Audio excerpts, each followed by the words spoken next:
Эркин экономикалык аймактын ишмердүүлүгүн карай турган болсок, салык 1 миллиарддан ашык сом менен салык төлөнгөн экен. 1 миллиард 300 миллион.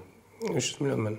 Эми ошо 1 миллиарддан ашык салык бул жеткенчеги же болбосо дагы иштетсе болобу? Дагы кошумча салык алып келүүгө мүмкүнбү? Кандай рычагдар бар? Мисалы биз демек бир эле сиз 1 миллиард акча бере алса, азыр жогоруда сиз 100 субъект менен эле 1 миллиарддан ашык берип атат.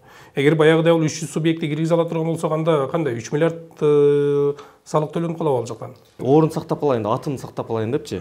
Бул пандемияга байланыштуу, дүйнөлүк кризиске байланыштуу болуп атат да. Эгер биз мыйзамдардан уступкага барып, мисалы Кыргызстанга товар чыгарса, как 3-чү өлкөдөн келген катары биз НДС төлөп алып киришет да, алып чыгышат. Сиздин территориясы бул мамлекеттин ичинде мамлекет да. Сизден чыгарганда Кыргызстанга 12% төлөп алыш керек, алып аткан тарапчы. Ошол себептен бизде сизден чыккан товарлардын көбү Кыргызстанда рынокко чыкпайт. Биз мисалы ушул НДСти бир башка налог менен алмаштырып, бир единый налог, бир 6%ке түшүрүпчү, допустим, сиздин ассистенциягә кеткен налог катары эле. Ошону мына арзандатууга барсак, азыр биздин субъекттер товарын Кыргызстанга сатпайт да. Ыңга невыгодно депчи.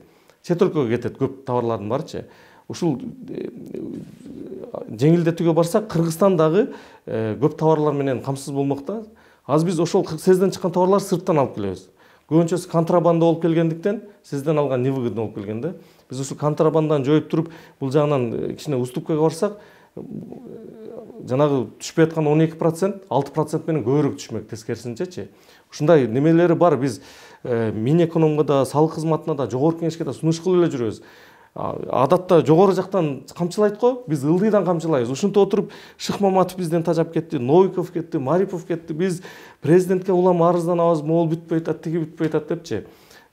Азыр эми жаңы парламенттен үмүтүбүз бар да, ушу жаңы мыйзамдарды карап берсе, салык кызматынан үмүтүбүз бар, жеңилдиктерди берсе деп. Себеби азыр бүт жактан оорчулук келтирип туруп, эчтеке түшпөгөндөн көрө кичине уступкага барып түшүргөн жакшы болуп атпайбы?